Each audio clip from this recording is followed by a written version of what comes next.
Bonjour, Ciel Mon Info, c'est l'occasion de se pencher sur l'actualité des chrétiens d'ici et d'ailleurs. Aujourd'hui, nous vous proposons de rencontrer un spécialiste de l'éthique qui s'intéresse à la corruption au nord comme au sud. Christophe Stuckelberger, bonjour. Bonjour. Alors, vous êtes professeur d'éthique à Bâle, vous êtes aussi le directeur et le fondateur d'un centre, ou plutôt d'un réseau mondial de réflexion qui s'appelle globethics.net, et vous avez aussi dirigé une ONG protestante très connue, Pain pour le prochain. Alors, qu'est-ce qui fait que vous vous êtes intéressé au thème de la corruption ?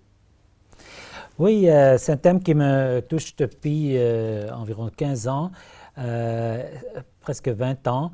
C'était quand j'ai travaillé dans le développement avec Pain pour le prochain, la confrontation avec les réalités outre-mer, mais aussi ici. Mais après, je me suis concentré plus sur quelque chose qui n'est pas souvent fait, c'est la corruption dans les organisations religieuses et aussi dans les écoles. Aussi les écoles chrétiennes. Donc, il y a ça comme un aspect, comme théologien, comme pasteur, qui me touche parce qu'il s'agit de la crédibilité des églises. Vous avez publié un livre qui s'intitule « Des églises sans corruption sont possibles ». Pour vous, c'est vraiment un défi pour les églises aujourd'hui que d'arriver à vivre sans corruption. Oui, c'est un grand défi parce qu'il y a quand même beaucoup de cas et j'étais confronté, pas personnellement, mais institutionnellement, avec ce phénomène, surtout dans les pays qui ont des défis de pauvreté.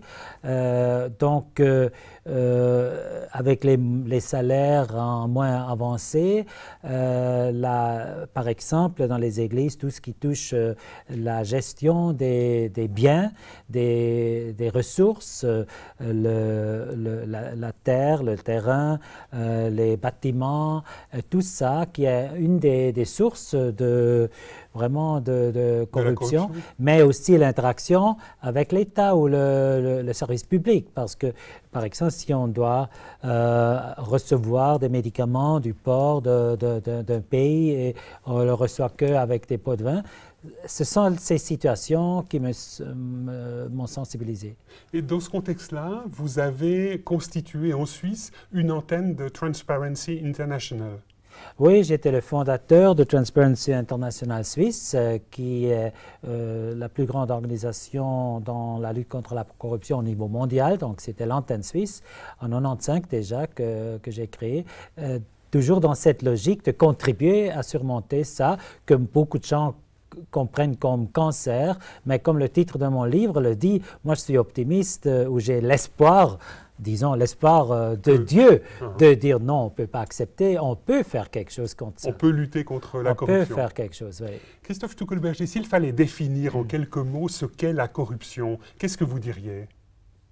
Oui, c'est une définition simple, c'est l'abus du pouvoir pour des intérêts personnels. C'est-à-dire, on a un petit pouvoir comme enseignant, comme pasteur, comme chef d'église, et puis jusqu'au gouvernement et politicien, chef d'entreprise, et on ne distingue pas clairement entre ce qui est moi et ce qui est à l'institution.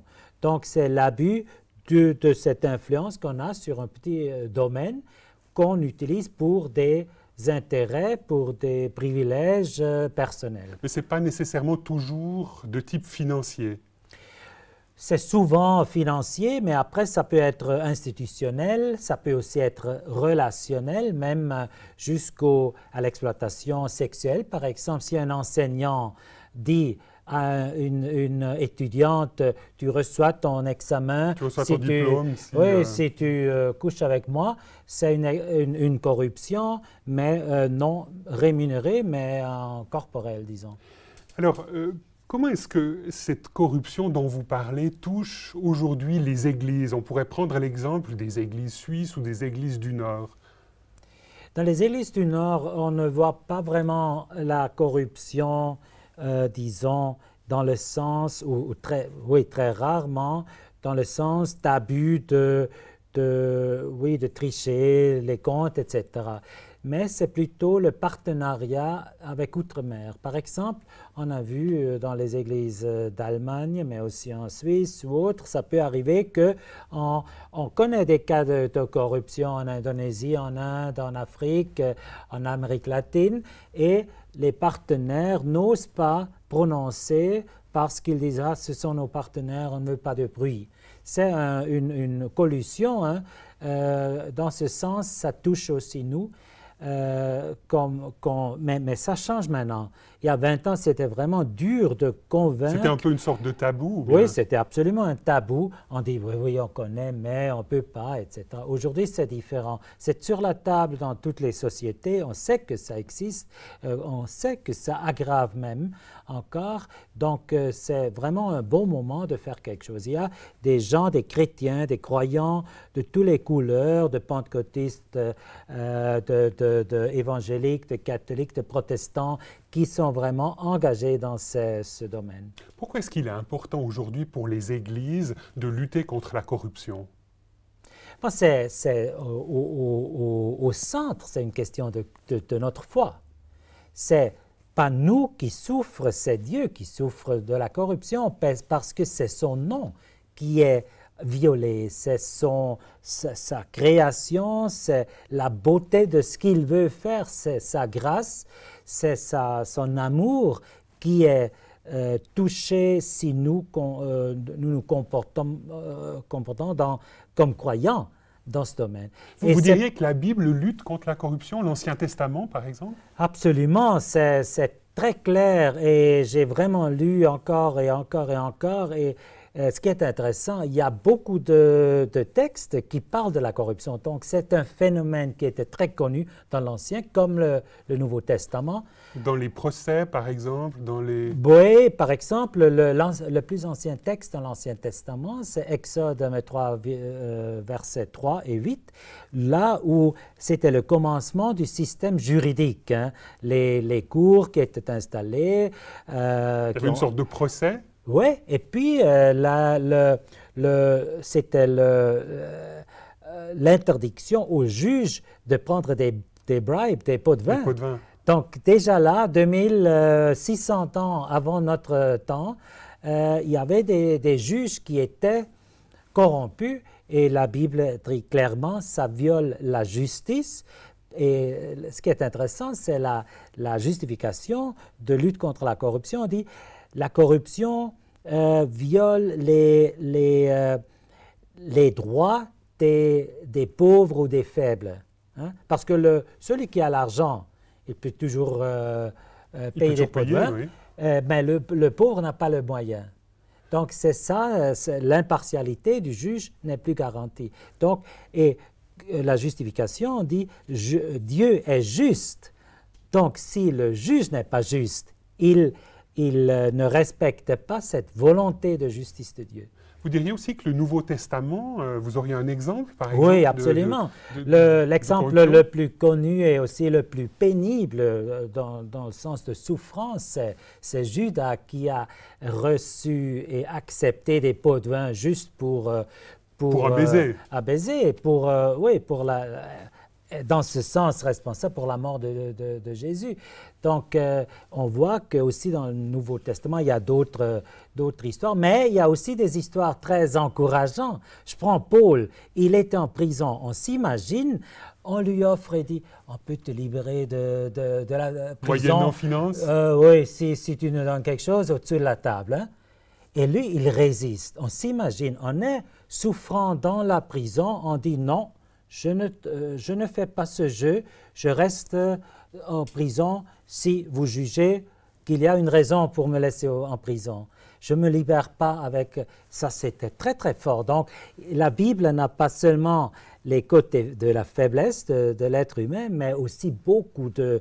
Des gens qui résistent. Oui, les prophètes, les gens comme Paul, il y a beaucoup qui ont résisté.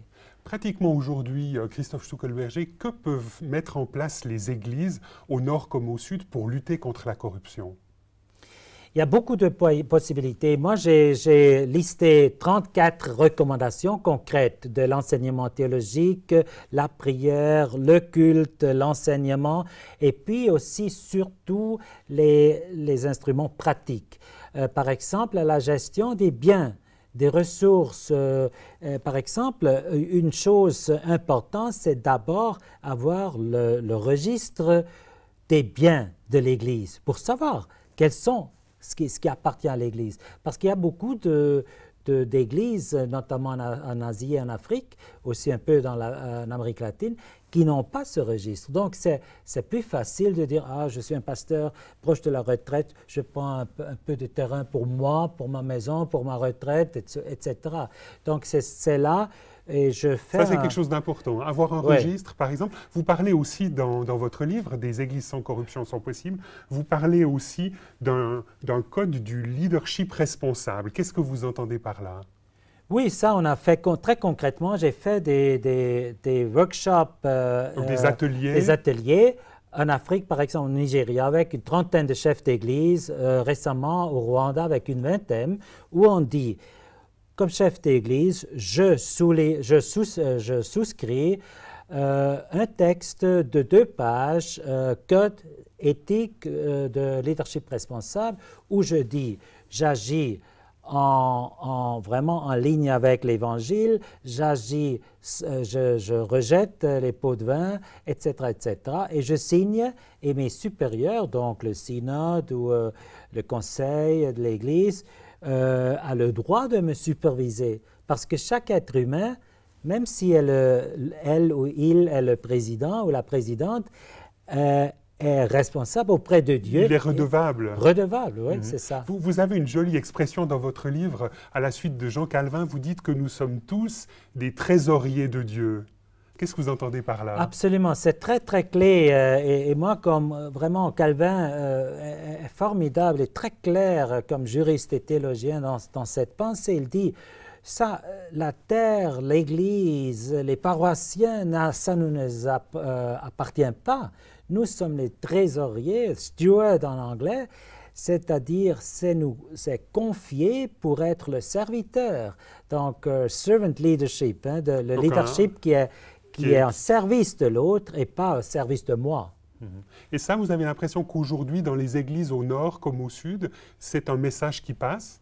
Absolument. Il y a beaucoup qui sont très ouverts à ça et qui souffrent aussi de la réalité là. Et je crois là, il y a aussi un aspect, je dirais, une des recommandations, ça touche aussi le genre. Ça veut dire qu'il y a quand même aussi une question là. Il y a des femmes qui sont plus courageuses dans les églises, par exemple, dans la gestion des biens financiers. Moi, je propose ici que s'il y a plus de femmes chefs de finances dans les paroisses, dans les églises, ça pourrait être aussi une contribution parce qu'ils sont plus stricts avec le management. En général, il y a aussi beaucoup d'exceptions, c'est clair, il y a aussi la corruption des femmes. Mais normalement, dans la gestion des biens, ils sont plus prudents, souvent. Et ce sont des mécanismes à développer. Si des gens étaient intéressés par cette thématique, ils ont la possibilité de venir sur votre site internet globethics.net. Vous avez là toute une série de ressources utiles à la réflexion. Oui, absolument. On a une bibliothèque très, très élevée dans le sens de 1,5 million de documents sur éthique, théologie, écuménisme à télécharger gratuitement, dont aussi ce livre des Églises libres sans corruption sont possibles, aussi globethics.net/publication. Donc, c'est aussi notre mission de le faire accessible gratuitement, notamment pour ceux qui autrement n'auraient pas accès. Christophe Stuckelberger, merci beaucoup de nous avoir rejoints sur ce plateau. Je rappelle que vous avez publié un livre, Des églises sans corruption sont possibles. Vous intervenez aussi dans le livre La Suisse, Dieu et l'argent. Bonne suite à vous, bonne continuation. Merci beaucoup pour l'invitation. Madame, Monsieur, nous espérons que cette émission vous aura intéressé. Au revoir et à bientôt.